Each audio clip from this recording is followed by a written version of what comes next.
Welcome to Running in the 70s, where we interview, meet, and get to know athletes of all kind who were running in the 70s. I'm your host, Matthew Kleinowski.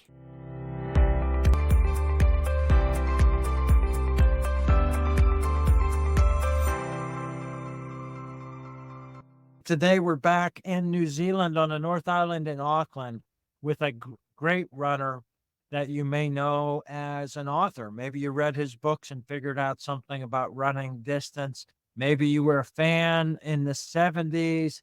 Maybe you watched the Olympics. Maybe you were there or part of the sport when money came in, the Cascade runoff. There's a lot of stuff that's happened across Pete's career. Welcome today on the podcast, Pete Pfitzinger. Hi, Pete.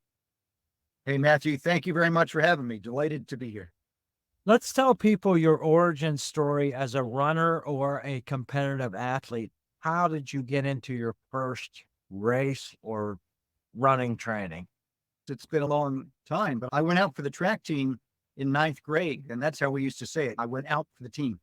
So what would have been 14 years old. I'm from upstate New York, Pittsford, just outside Rochester. New York State was really quite competitive.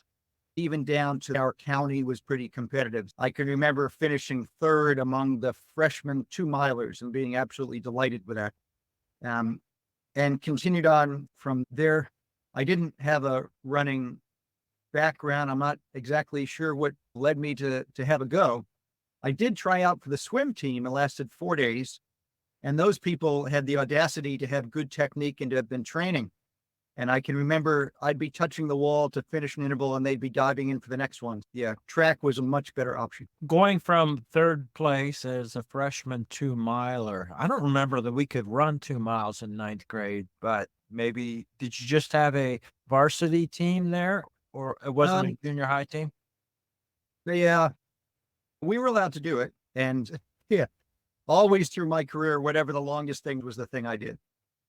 I can remember Kurt, who went on to West Point. I can remember watching him at the state meet and just being in awe of how strong he was. If you were the third best 2-miler, you had a bunch of ninth graders running the 2-mile.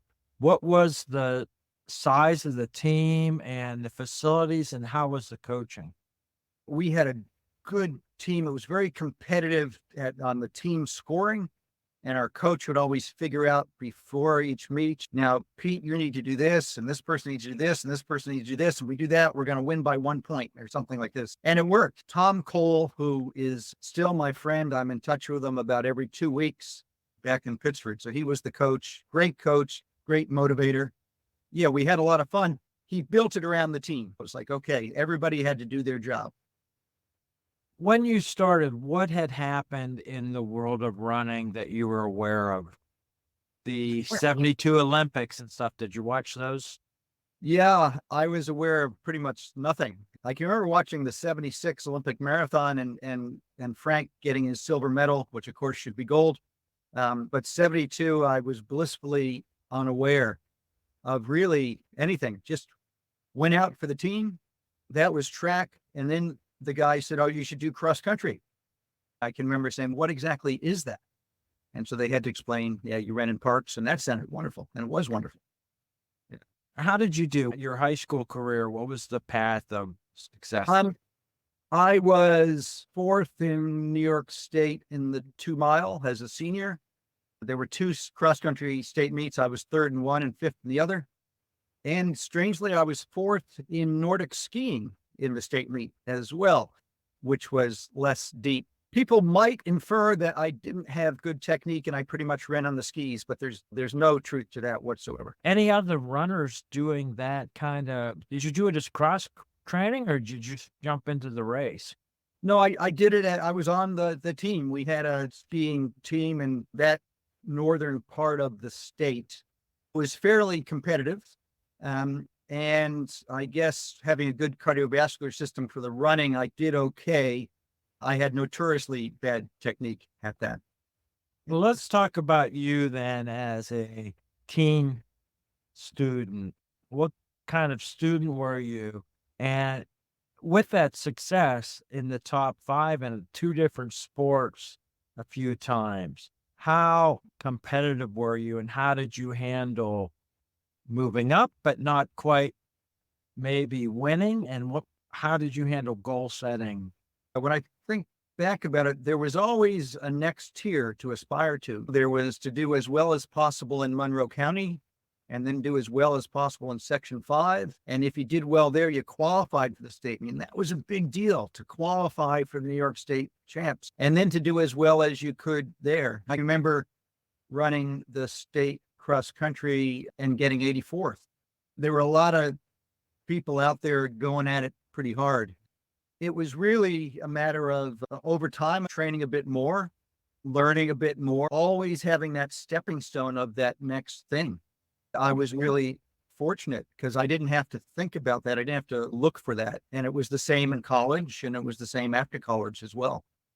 Before you left high school, you were under 922 miler in the mid 70s. That's enough to get some interest from colleges. What kind of student were you? What kind of interest did you have from university? I was a good student and not the very top by any means, but I had one partial scholarship offer and that was it. There were a lot of guys who were at about my level, but I was fortunate to get accepted at Cornell. Cornell had a strong running program, a strong history all the way back to the 1920s. And that lured me in.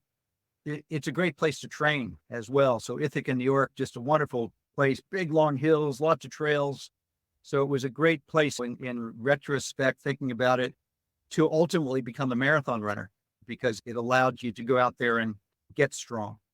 Then 1975, you graduated and you head to Cornell. So you got a new coach, a new mileage regimen for you and equipment. How did that transition go your first year? First year was difficult because I wasn't very disciplined. And yes, there was possibly a bit too much beer drinking. And that was a little bit of the psyche back then. You'd see all these guys and Rod Dixon would win something and he said, I just want to drink beer. And so I just wanted to drink beer as well. Cornell was hard. Like you had to work, really study hard. And so, yeah, freshman year didn't go as well. It went well after that, but a lot of useful learning, as they say, the first year. I improved some the first year, but then the second year I improved a lot and did increase the mileage a bit more and got my, I guess, sleep and nutrition and those other aspects better after freshman year. And you were running 5K? On the track, if it was a big meet, I'd do the 10,000 right from freshman year, just because we had better guys at the shorter distances. As a freshman, I ran, 31 something, but then as a sophomore, I ran 29:45 and qualified for NCAAs. And that was a wonderful experience to go there. And I got lapped by Craig Virgin and there were Samson Kamambwa from UTEP, he was Washington State, I think. And he went on to become the world record holder for the 10,000 at one point. So I was lapped by 5 guys, but a wonderful experience. Ooh, heck, this is big time. Yeah, and you made the decision to go to a small but Division I school. You're certainly competing at the highest level when you get the nationals there. What about the other people that you ran? What was Cornell's focus? It wasn't nationals, right? Yeah, it was really what's called the HEPS, which at the time was the 8 Ivy League schools plus West Point and Annapolis military academies. So those 10.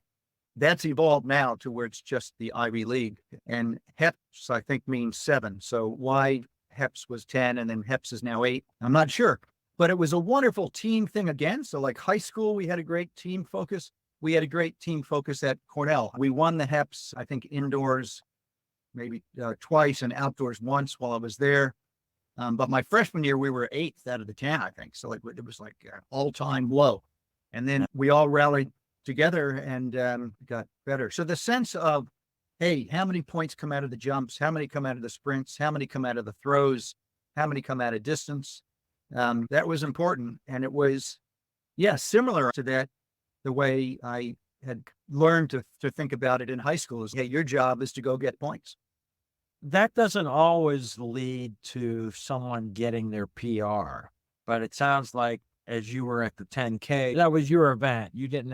Did you have to sometimes double up? You're not going to double up too much on meets on the 10K.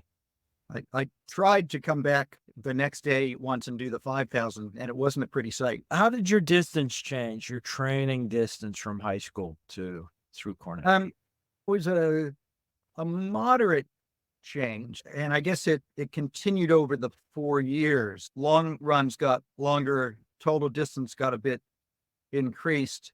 I think in hindsight, I would try to have more mileage. When I think about the guys who were beating me in college, in general, they were doing more than I was. And I just didn't have that full awareness, but did get more. That did increase over time. And also use the summers. There'd be a short break between indoors and outdoors. I would use that. I can remember I did my first 100-mile week junior year between indoors and outdoors. There was 2 weeks between. Wow. I was like, okay, I'm gonna go out and see if I could do 100 miles a week. And boy, it seemed like I was running all the time, but that was a really good thing to do because you just give you that little boost of that endurance strength. Did you have any injuries through your career, Cornell? Yeah.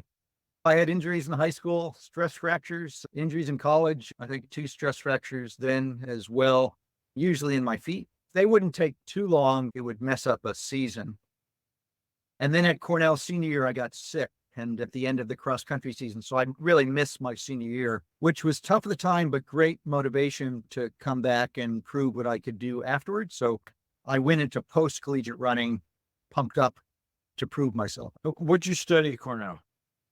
I studied resource economics, so it's environmental economics.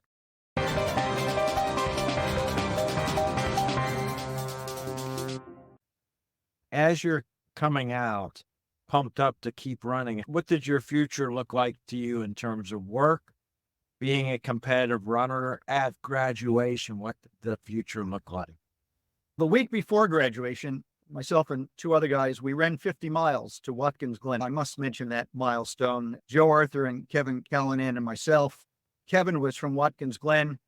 It was the most hilly 50 miles you can imagine, but we ran to his house, had lunch, ran back, and lived to tell the tale. Just, I had arranged then that summer to go to Boston and train in Boston, really learn about running properly. As it ended up, I got an apartment over the Bill Rogers Running Center at Cleveland Circle. So the original Bill Rogers Running Center on the Boston Marathon course, Cleveland Circle. I walked in to the store, the guy behind the cash register. I said, "Oh, I'm a runner, just graduated. I'm looking for a place to live for the summer." And he said, "You're joking." And I thought I was the 10th guy today. But he was Dave Ozerski, who had been Massachusetts state mile champion. He was a couple years older than me. He lived upstairs. He said, "Look, we just had a guy bail out on us, so we need somewhere. You can move in today." So all of a sudden, there I am in Mecca of running. Bill would come in the store. Greg Meyer was there. Patty Lyons at the time was there, et cetera, et cetera, et cetera, and did some running training with those guys and just was in that environment. Bob 70 was down in the store a lot, wealth of knowledge. Bill Squires was around as well. So I landed on my feet. The idea was to go and really learn from talking and just doing. You get in with a group and do a workout. Yeah. There were some hard lessons learned and good lessons learned. When did you run your first marathon? Or first one after getting to Boston to live? Yeah. I was in Boston for the summer, and then I was actually at UMass Amherst that fall and was the women's cross country coach that fall. Then I went back to Ithaca.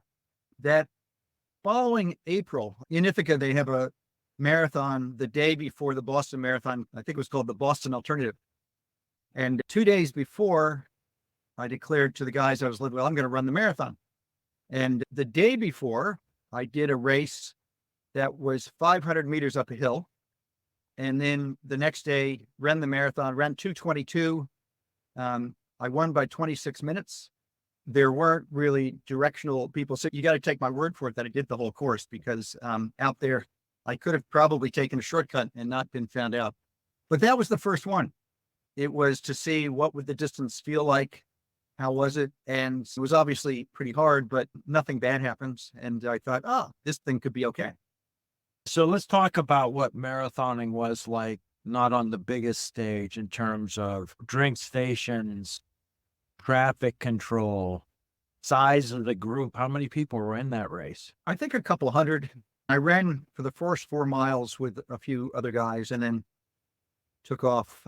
It was small, but it was cool in terms of psychologically wanting to feel like the marathon wasn't this. We still talked too much back then about hitting the wall and, what's this bad thing that's going to happen? So, yeah, it was cool because after that, I thought, yeah, okay, nothing bad happened. Not sure. I think there were water stops at some points, and a friend of mine rode his bike. He might well have given me water during it.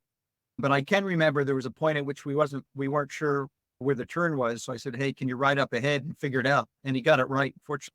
Did you see the story that just went by of the guy that got disqualified for somebody riding up and giving him water? Now No. water stop. Oh, there was a marathon somebody just got disqualified for. Yeah. For outside assistance. Yeah. Back then, that was the only way to get assistance. I wanted to ask you about your coaching then. You're a very young coach, but you had certainly this experience of teamwork and intense planning.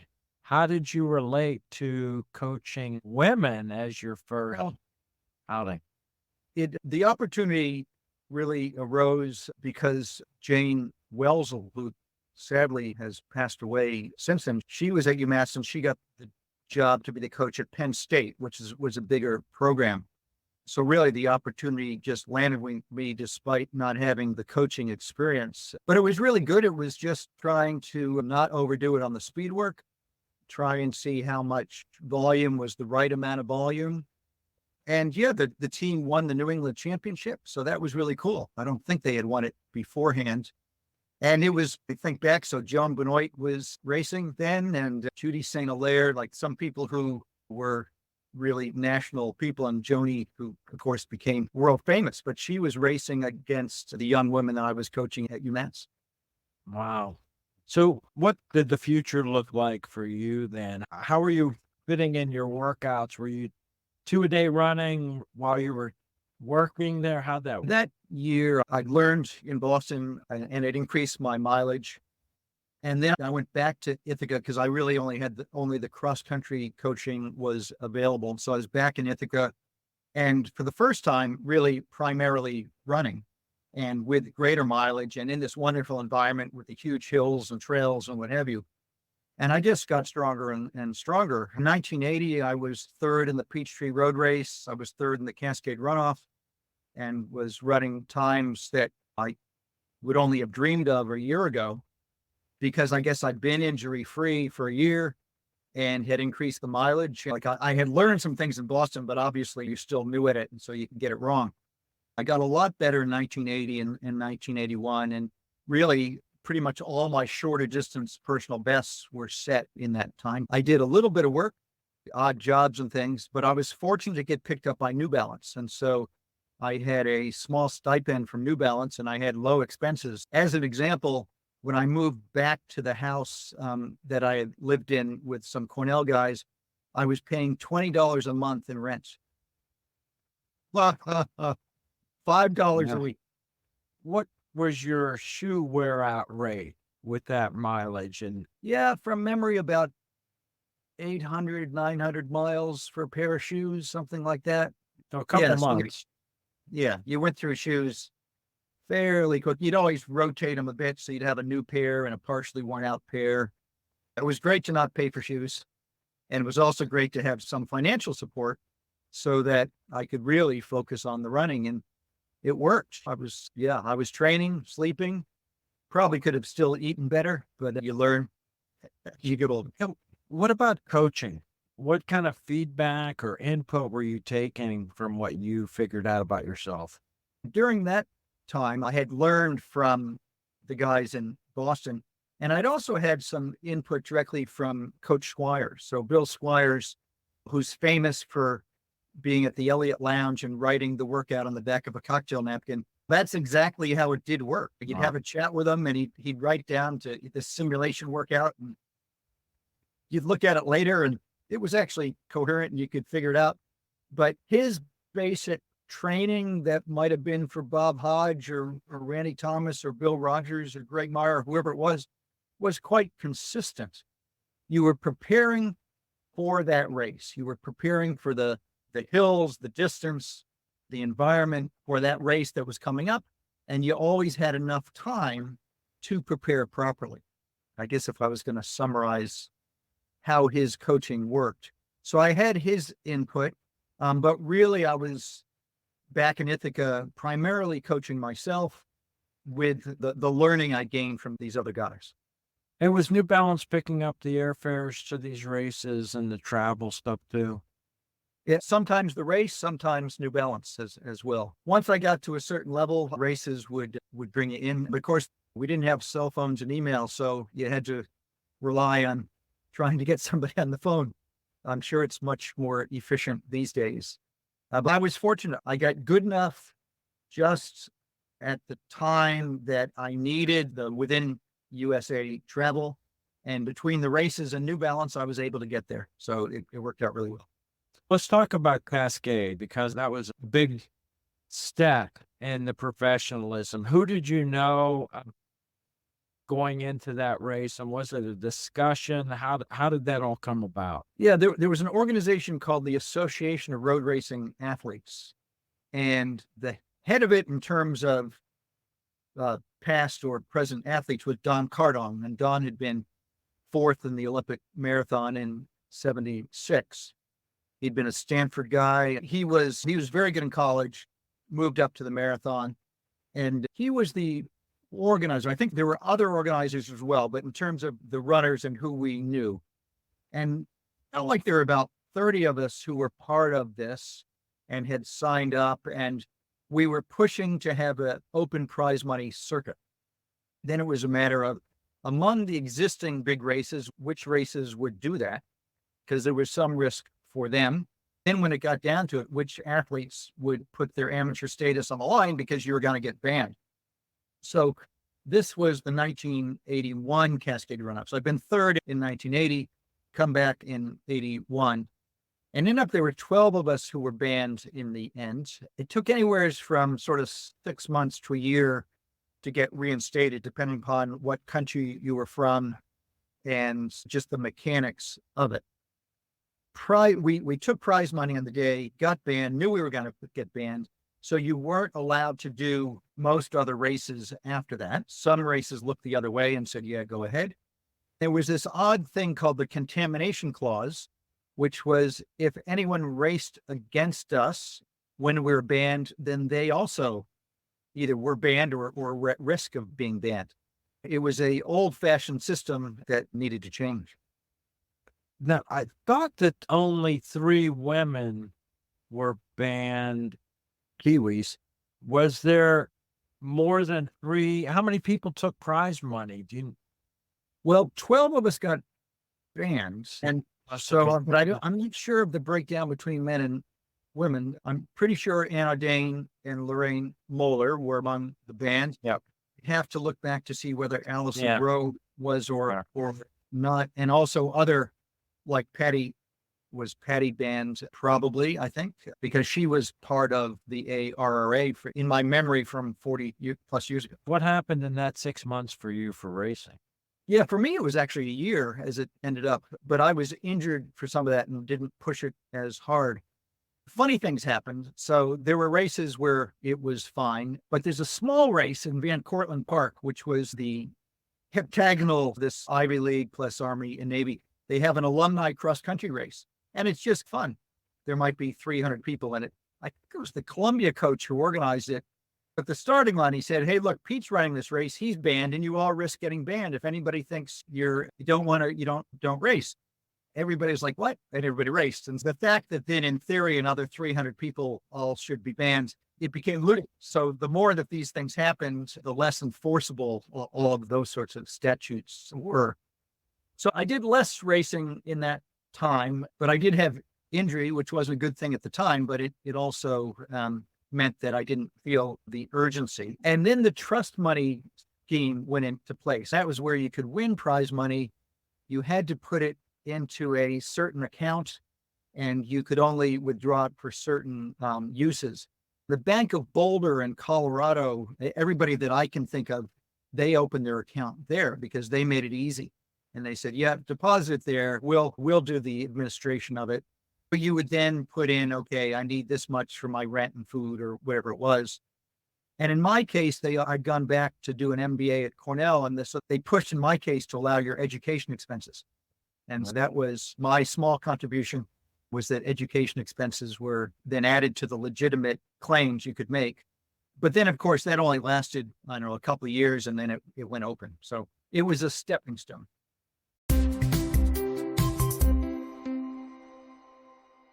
You had a pretty good one-loss record in marathon. You've come across first in quite a high percentage of them on maybe 3 different continents. You raced in various places. And when was it apparent to you that the marathon was going to be where you were going to put your effort? And what was the talk after the Olympic boycott in 80? I think the marathon way in the back of my head was going to be the focus. Even when I was in college, although I hadn't done it, it just seemed 2 miles high school, 10,000 meters college. Yeah, what's this longer thing? And 10,000 meters on the track, I was okay. I wasn't going to make international teams. I did take this approach of doing some small ones first and getting my confidence up. And I think that was useful at the time, rather than jumping into a big one right off the bat and putting too much pressure on yourself. 1980 was before I was at a level that I was thinking really like in the mix. But I can remember those results from those trials in 1980. I could have recited the top 10, who they were. And so I was a student of that. And who's this guy, Randy Thomas, and what's he done? And who's this guy, Sandoval, and all this? Like, they were my heroes, but I was also trying to learn who they were.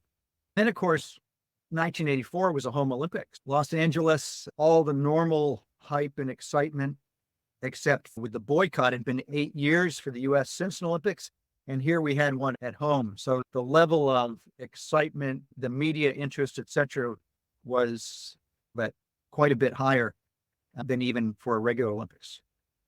What was your expectation going into? Was Buffalo 84 trials? Yes, yeah, that was 84. I'd been doing well, so I'd run 212 in 1981, and then I'd been injured in 82 and didn't really compete much. I had surgery on my plantar fascia and came back and ran 3 marathons in 83 and ran 214, 212, and 212. And yeah, I had 2 firsts and a second. And the second was to Khabib Balcha from Ethiopia, who'd been the silver medalist from the world champs that year. And he was like way gone. He was way better, but that gave me confidence that I was back. And I guess I continued to build. By that time, I had my MBA. I was working full time for New Balance. And I was fortunate that they gave me a leave of absence to go train. And I trained down in New Zealand, Auckland, New Zealand, where I am and live today. Of course, the Boston winter is the New Zealand summer. Wonderful training, increased my mileage, did the biggest mileage I'd ever done and sustained it and was injury free, and came back knowing I was ready to do something. But yeah, it was unclear what exactly that was going to end up being. You also had championships at some lesser run distances, the 15K and 30K championships you won. But I'm curious about, how did Auckland get picked there before? There's a couple of things. First, let me ask my wife, who's cute. You married down in distance, right? She's Yeah, that's 800, 1500. Yeah, her New Zealand mile record just got broken in the last couple of months. But yeah, Kevin Ryan, who was a 211 marathoner from New Zealand, he was working for New Balance as well. We were training together and he was coaching me.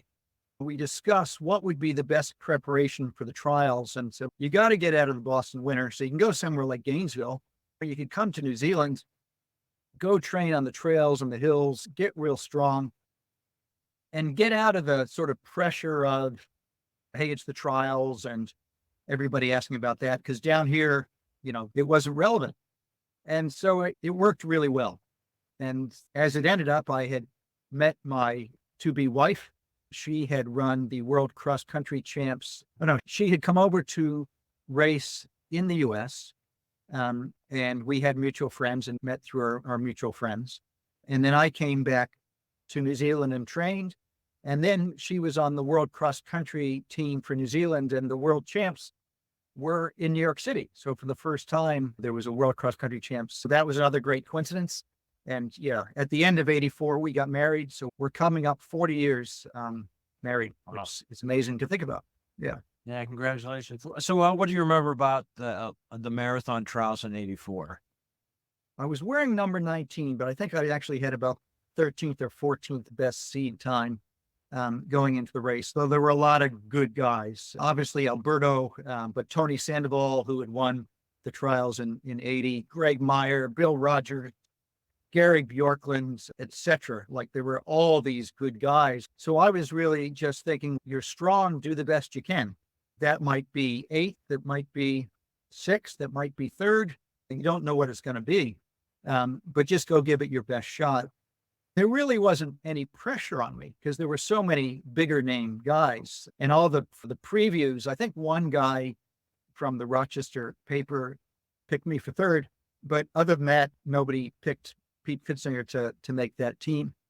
It's an interesting course because you start in Buffalo, and at about 4 miles, you go over the bridge into Canada. So you actually run the U.S. trials for 22 miles in Canada and finish at Niagara Falls. What a wonderful, cool thing. As it ended up, there were about a dozen or 14 of us together at halfway. I picked it up a little bit, and there was a guy who had a small lead, and I moved up next to him, and we had a brief encounter and said, let's pick it up and try and increase the lead. And he nodded that was a good idea, but wasn't feeling good enough to do it. So all of a sudden I was by myself. And so here I am at like 14 miles. I've got about a 5-second lead, and I had to think what to do about that. And I knew, there's 12, 14 guys right behind. I thought, well, I'm going to push it a little bit, because if I push it and it breaks it down to 6 guys, that increases my odds. So I picked it up a little bit. Everybody was looking at Alberto. And Alberto wasn't worried about Pete Pfitzinger. And I got a 30-second lead. And at 20 miles, I had 30 seconds. I think at 22 miles, I had 30 seconds, or maybe 28 by then. And then Alberto and John Tuttle put the hammer down, and they came after me. And they caught me at 25 miles. I think maybe they started at about 21. From my memory, in 4 miles, they made up that 30 seconds. How much were you aware of where 4th place was? I just assumed the group was still together. I assumed there was still a whole bunch of them. So my high school team, they brought a van and had a bunch of guys, and Cornell guys had come. Some who were still in Ithaca, others who were living in Boston. I had all these people out on the course yelling stuff. I can remember a friend yelling out, "They're coming for you, man." And I thought, okay, because I had a sense someone would yell out, you got a 25-second lead, and you never know how true that is. But I had a sense I had a good lead. I never once looked back, because I know you look back, that's the kiss of death. It gives everybody behind you encouragement. The course is point to point. So there was nowhere as to where you doubled back and you could see where they were. Basically, Alberto and John pushed it, and they made up the 30 seconds, I think in 4 miles, caught me at 25 miles. Then I really didn't know 4th, 5th, 6th. They were quite close in the end. John Tuttle, I raced him at high school. So he's from outside Rochester, New York as well. And he wasn't intimidating to me. He was like, very good. He was better than me as a miler and probably 2 miles, but I thought, okay, we're quite similar. He catches me, goes by, and I'm like, okay. And then just after that, Alberto does. And of course, Alberto did intimidate me. He was the man. I'd raced him before, but never been close enough to see him. He went by and I swore quietly to myself once I realized who it was, but then thought, okay, you've only got a mile to go. Just stick with these guys. And so I did as best I could. Then there was a point at which John, who of course had worked really hard for 4.5 miles at this point, he looks back and sees I'm going to make the team. And he eases. So he's tired, right? So that's why he's looking back and hoping that is good. But he realizes, hey, this is okay. And so I passed John back. And so now I've gone from third to second. And, you get all this psychological boost when you pass somebody back. I thought, right, one more guy can outsprint me and I'm on the team. And that's exactly what I was thinking. The course had been gradual uphill. It went to gradual downhill to the finish. There's the Marine Corps band and all this excitement. And yeah, in that last probably 500 meters, I realized I could get Alberto and passed him, I don't know, 30, 40 meters to go and hit the finish line and it was done. So it was a beautiful thing.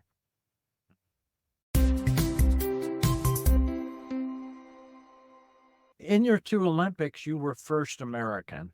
You've won the Olympic trials and you, again, were first. We can talk about the details of those races, go different ways, but let's go to the Olympic team then. What happens when you make the Olympic team and it's a bit far out? And what happens with your life scheduling and planning for there? Yeah, in 84, the trials were only 11 weeks before the Olympics. So, okay. So yeah, we raced on the 26th of May. So the 40th anniversary is coming up shortly. And then 11 weeks later, we raced. And as I said, home Olympics, all this excitement. I'd done about 6 interviews in my life. I think I did 80 interviews or something, like some just ridiculous number of interviews of different modes and things. After about 4 weeks, I realized I was doing too much. I needed to get away. A friend of mine had a house outside Gloucester, Massachusetts, where we'd done some training the previous summer. Come on up here. We won't give anybody the phone number. You just go up and train. And that was the thing that saved my Olympics, because I went from doing too much. You don't realize it any one day. Over several weeks, you just too much. You're worn out. You're supposed to be recovering from the marathon and you're just building more fatigue. And so it was beautiful, just quiet training. Chrissy went up with me and yeah, it was peaceful. And only about 3 people had the phone number. Just very quiet. And 3 weeks beforehand, I flew out to Los Angeles and then up to Santa Barbara for the training camp. We had a training camp for most of the U.S. team was there. John Tuttle was there. Alberto decided to train in Houston. It was going to be hot in Los Angeles, and so he was going to go someplace that was even hotter and prepare. So he wasn't there, but John was there. The 10,000 and 5,000 meter guys were there. It was a really nice environment. Bill Dellinger was our distance coach, and of course, very experienced and a very charismatic guy as well. I wanted to ask you then to go back to the trials after the finish line with Tuttle and Salazar. What'd you guys talk about? Well, Alberto was intense right away because he was expected to win it. And up until the last 100 meters, he thought he had won it. So he was walking around quite intently. John was absolutely delighted. I was absolutely delighted. To credit to Alberto, yeah, we had good conversations after that.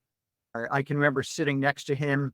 There was a small stadium by the start for the marathon in Los Angeles and having a good chat with him. So he was always cordial and talked to me like I was an equal, not like he was, Alberto. And of course, at the time, he was a guy a bit on a pedestal with all that he had accomplished. Yeah. Now, there's a friend of mine that was on the 84 team in decathlon, Jim Wooding. I don't know if you met him. I know the name. He's from my small college, IUP in Western. Great. And he was one of the people who missed out on the 80 Olympics because of the boycott, but he did get 7th in the finals there. What were your expectations for the 84 Olympic marathon? It's hard to know looking back. I knew that I didn't feel as good as I did going into the trials. I wasn't flowing as well. I hadn't had the ideal preparation. I think I went into it thinking just do as well as you can. I had a bit of a cramp, like a stomach stitch, oh, I don't know, about halfway through. And one of the other guys, he was from Somalia. He coached me on what to do, which was what a wonderful thing. Here we are halfway through. Wow. And at the point we're in about 30th place, right? So we're running along in 30th place. And he said to do this. And I knew it, but I had to go. And actually it worked. Yep. Thank you. Then from, I guess, halfway or so, I moved from about 30th up to 11th. Of course, that's really fun. You're passing people. Every time you pass someone, you feel better. You're trying to keep your sense of positivity, your sense of momentum. And it worked. I passed 4 people on the track. I Toshihiko Seiko in the last mile. I passed Alberto and a couple of other guys actually on the track itself. And if you allow me another brief aside about Seiko, because the big 3 guys going into 84 were Alberto, Seiko, and Rob Di Costella from Australia.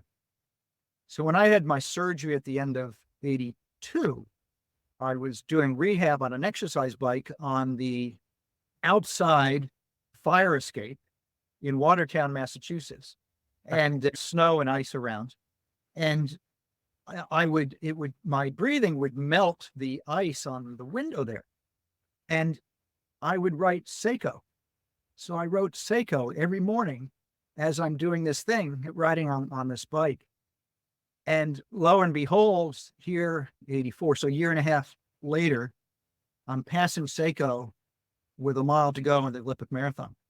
And I gave him encouragement. I said, okay, Toshihiko. But I'm also thinking, oh, I hope you don't come with me. And don't come back. Well, that's brilliant. Wow. Yeah. All right. Did you stay in the Olympic Village? Well, the team came down from Santa Barbara in waves, and John and I came last. We had a whole school bus all to ourselves. We came down 2 nights before. I stayed in a motel that New Balance arranged because by then the Olympics were almost over. So people in the village are partying, right? So it had been nice and quiet and peaceful. So I had nice and quiet and peaceful. And then afterwards, went back to the motel. And of course, we finished and it was the closing ceremony. So Olympics done. But that's how it is with the marathon. You've got to focus on your race. So there wasn't a lot of the other aspects of being on the team.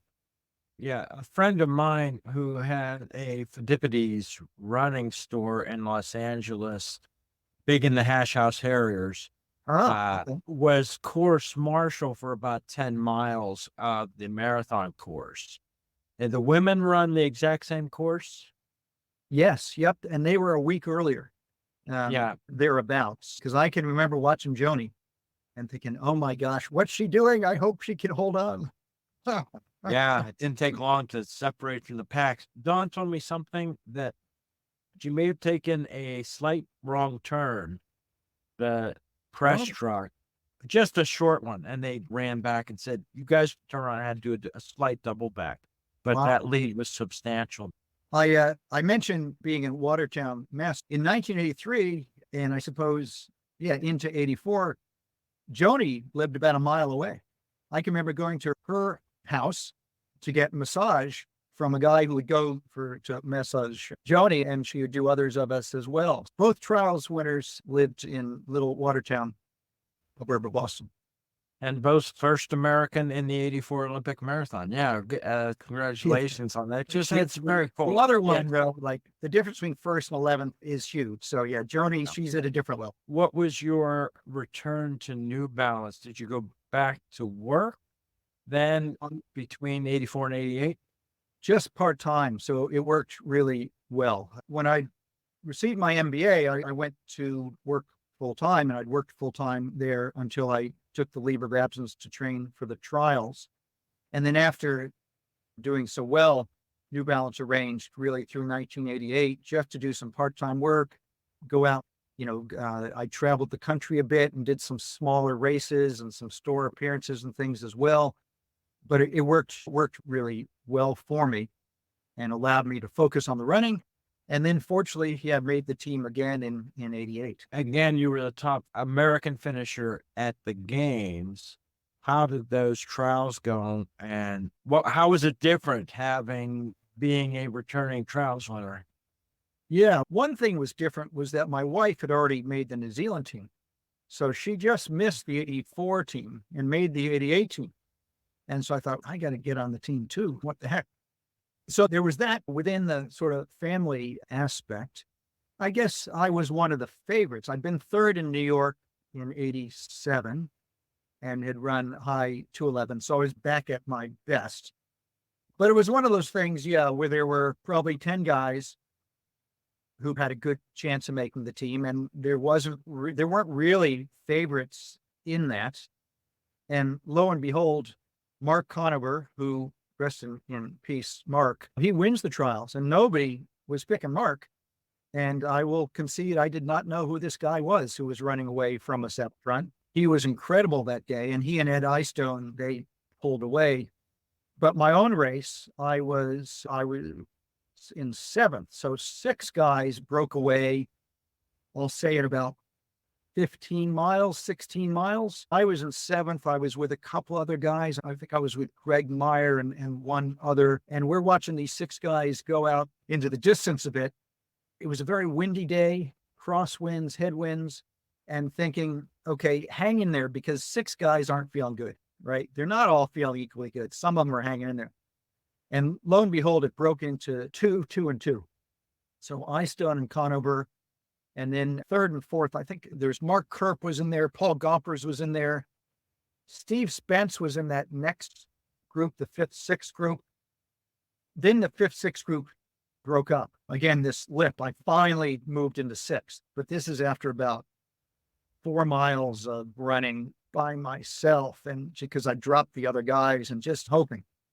Got into 6th, then got into 5th. And their mile or 2 had passed and got into 4th. And I think that was by passing Paul Gompers. Then Gompers passed me back. And that wasn't part of the formula. But we both then passed Mark Kerp. And so now we're in 3rd and 4th. It was a windy day. I can remember turning a corner. All of a sudden there's headwind and he's sitting on me. I'm like, oh gosh, I'm dumb and he's smart. And what are we doing here?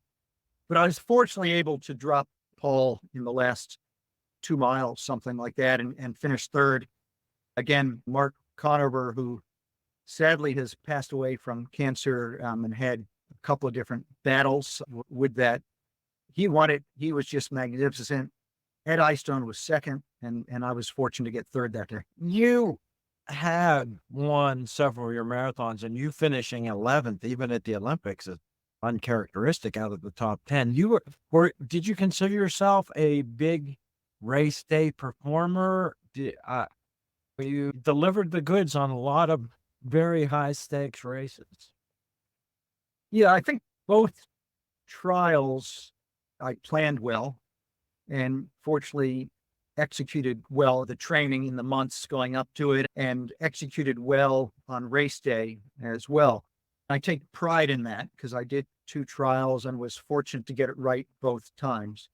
In my career, I had a lot of times when it went well for the big races. I would tend to do better in the bigger races than some of the smaller lead up races. It was that way in college and after as well. But you don't always get it right. Yeah, you learn more when you don't get it right, but you don't want to have too many of those lessons. The kind of psyche of your career as being part of a team, lots of planning. Let's talk about your authoring. Your books have been collaborations with other people. How does that work as a team writer? A lot of people write books. A lot of people write running books. A lot of people want their name on. Not so many people share that task. How'd that work? It's funny you mentioned it because Scott Douglas and I have been doing that since 1997. Of course, was running times. And we're doing it now. Yeah. So I was fortunate that Scott invited me to work on a book back in 1997 that he already had a contract for. We are right now working on the 4th edition of Advanced Marathoning that many years later. First, Scott's remarkably patient and he's a wonderful writer. Most of the chapters I write and then send to him, and then he provides his feedback, and we go back and forth and back and forth. Yeah, right at the moment, I'm about a week late in getting chapter 3 of the new edition back to him. We refine it. It's email back and forth, and we just refine it, and I'll insert some questions and he'll insert some questions. And it works. Yeah, it works remarkably well. We joke about that we used to have to mail floppy disks back and forth. And the first, 8 years or whatever it was of doing this. So now it just seems remarkably high tech the way we do it. You've written about racing, about marathon specifically. You've done lots of speaking. What was the goal of the book compared to you can get up and stand up and tell your personal stories? You can motivate with animated talking. What about something that's going on the paper? How did you feel that could make an impact? What did you hope when you did? I can remember being back at Cornell and thinking, boy, it'd be cool to be able to write a book one day, and never dreaming that I would have that opportunity to do it. So even if nothing much came of it, it was just cool and an honor to be able to have a contract that you could write a book and that people would care and actually buy the book. I mean, that alone was cool. But to be able to then go through the discipline of organizing your thoughts, what are the chapters going to be, how deep to go? Scott and I have always tried to get it right for people who are experienced runners. They're intelligent runners.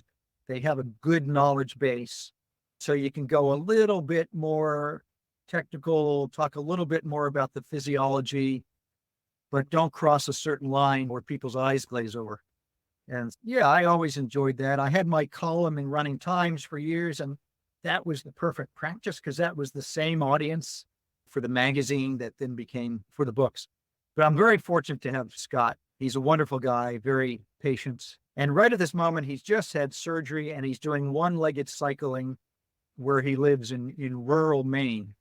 Yeah. And so he sends me every couple of days his one-legged cycling routines, which sounds ridiculous. Have you gotten back in the pool and ever tried to swim? When I did some swimming training, we had to swim with one arm, and that was just about as ridiculous for me as a non-trained swimmer. What about the feedback you got at Running Times with your column? Did you get feedback regularly? Yeah. Yeah, there would be, Scott was the editor at one time, and then Jonathan Beverly was the editor, and they would both provide positive feedback, and letters would come in. And once we got into the email era, it was easy to pass those things along. And so, yeah, there was a lot of positive feedback. With runners, there's a certain proportion of runners who are very detail oriented. So they would ask for some clarification. I still get that with the book. Say on page 183, you say this. Now, I've got this injury and I was sick last week or whatever it was. What should I do? And get better. Yeah. Yeah. Wow.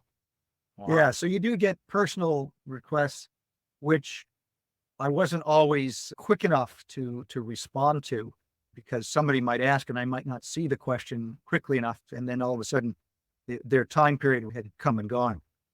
But yeah, I had a lot of good feedback. And so it gave me the confidence that I was getting it roughly right in terms of the depth of the explanations, not getting too technical, but providing just a little bit more so that people understood what to do and why. Okay, this is going back to the Olympics. Hopefully, I'm not asking anything especially personal. I talked with Dave Waddle about the 72 games. He got married after the trials. He went there and he actually cut up some plastic and made his wife a gymnast and got her a pass so she could get into. But you were both on the team. What was it like? And being a married couple, both at the games, in terms of seeing each other and dealing with the stress of the games and all that stuff, huh? So the U.S. team had training camp in Chiba, Japan, and the U.S. coaches said it was okay for Chrissy, my wife, to go to that. So she was training with the U.S. athletes, and that worked really well. So we were fortunate. But then her event, so that she did the 3,000 meters. So this was that games before the 10,000 was in, and when the 3,000 had not yet changed to 5,000. So she was in the 3,000, and that was earlier in the game. So she left a week or so earlier to Seoul. Again, the U.S. team went over in waves, and the marathoners went at the last of all. So she was on her own in that regard, but part of the New Zealand team. And the New Zealand team's typically about a dozen people for the track and field team. So it's a smaller environment. Everybody knows each other. So I think that worked pretty well for her to go there. For myself, back in Japan, so Mark and Ed were there, and some of the other athletes. We were training together and got to be friends in that day-to-day training. And there were some of the English team was there as well. And that was really good. We got to know those guys. All right. We can come back to the highlights that you want to talk about and things you think were significant, but let's talk about the off-ramping from New Balance, the off-ramping from the world level competing for you. Yeah, my last marathon was the Seoul Olympic Marathon, and I was accumulating injuries. There's a race in Connecticut, wonderful race, the Litchfield Road Race. I was fortunate to win that one once, but I did it just as a training run between the trials and the Olympics in '88, and actually strained something in my lower leg fairly badly. That was one more thing on top of a few other injuries. So I could just tell I was a high mileage guy. In order to thrive, I needed to get the volume in, and it just wasn't going to work. So yeah, I crossed that line in Seoul, and that was my last marathon. And so there was a matter of to what degree you keep up with the run. So I went back to full time at New Balance, and that was great. And I did that within really a couple of weeks after the Olympics.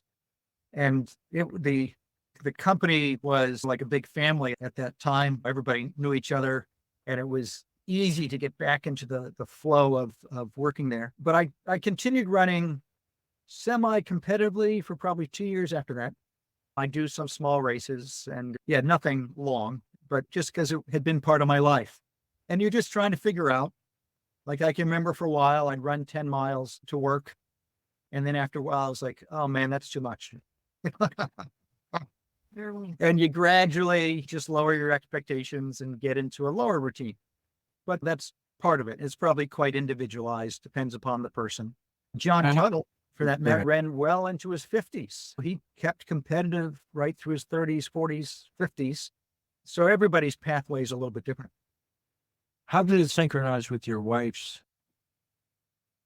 She kept going. So yeah, on our walls here, we have different race posters from like 92 and 94 and what have you. She kept going, and we had a daughter in 92, and she came back after that and ran very well after that. And then we had our other daughter in 97. And yeah, she actually came back after that and won the New Zealand 1500 meter championship at age 40.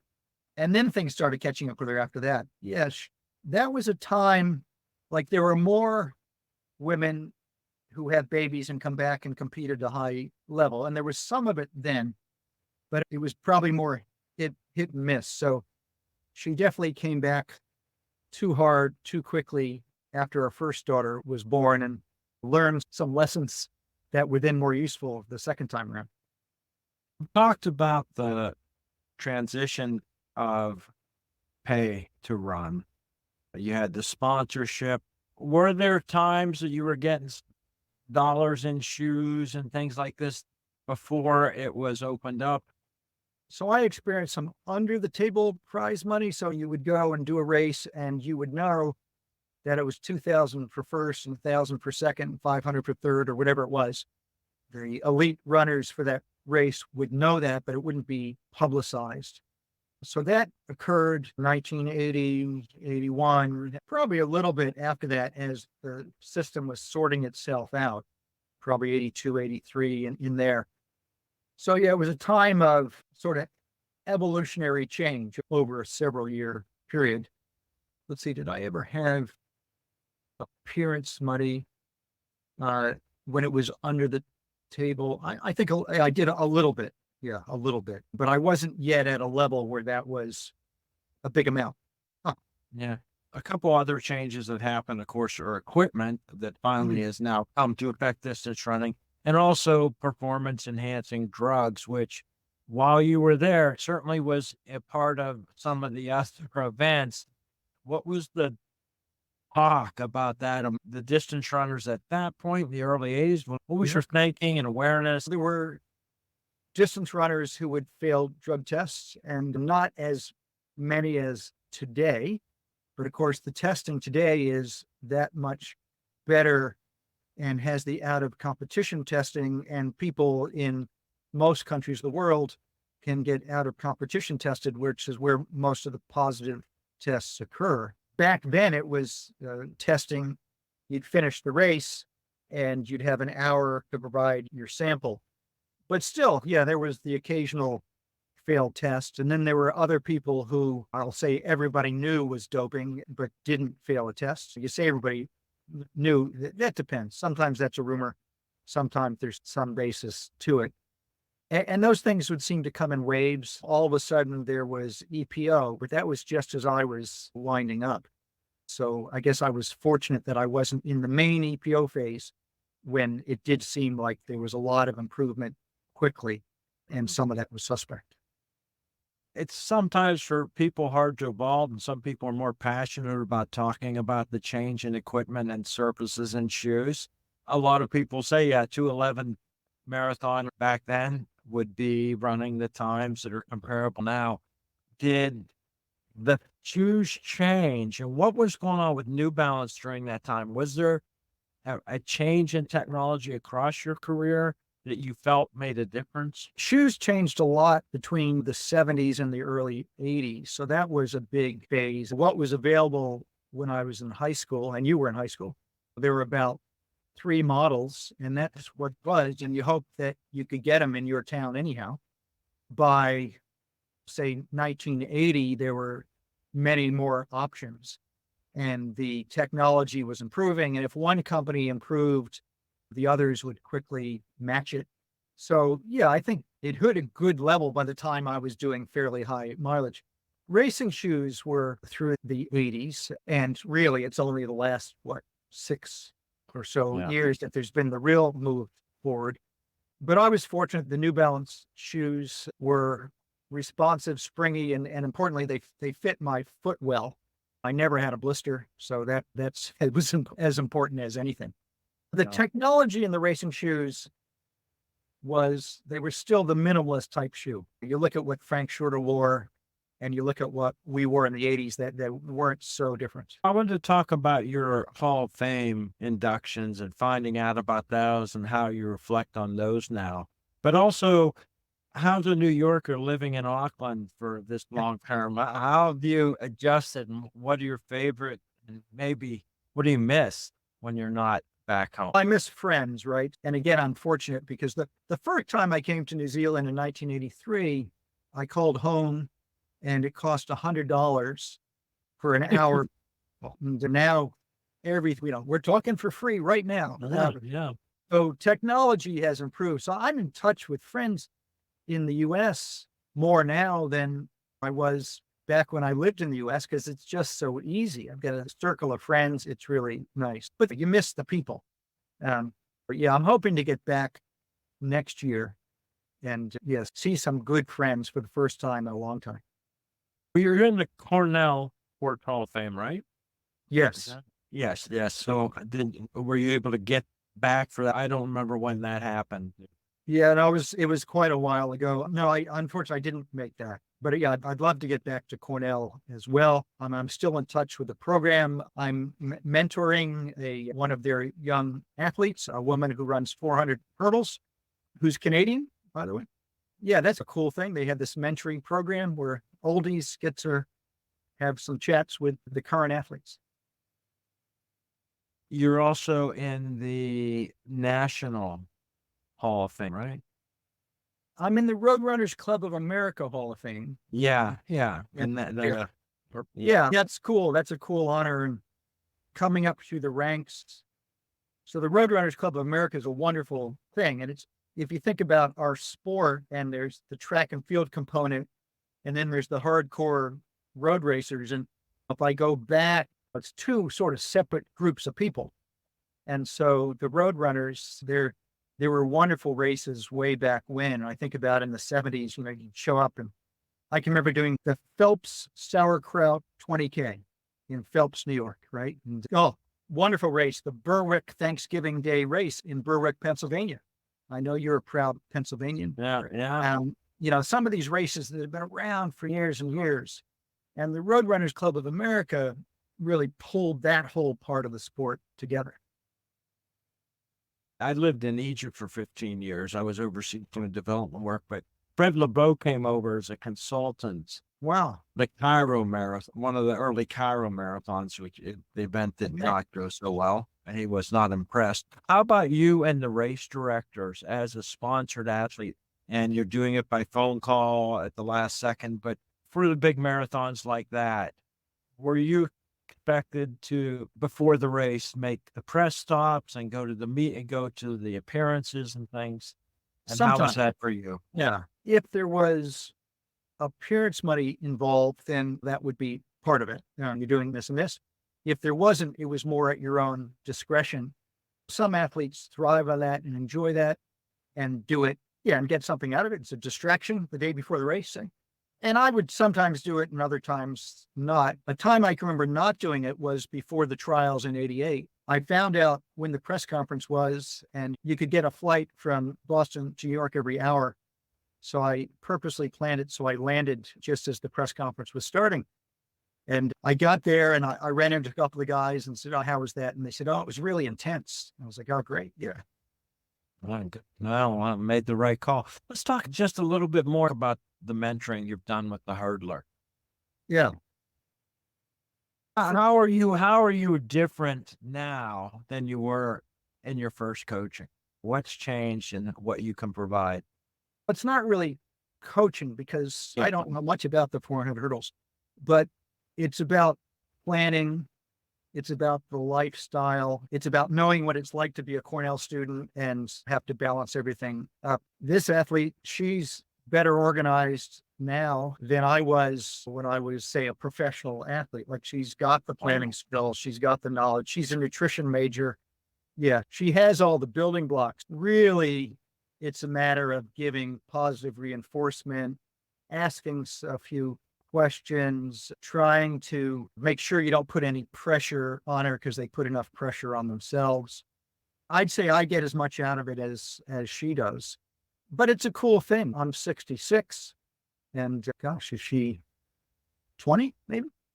So yeah, big age gap, but we get on well. And I think there's some small benefit for her. We've gone through a lot of different passages for the elite athlete, the writer, author, still an author.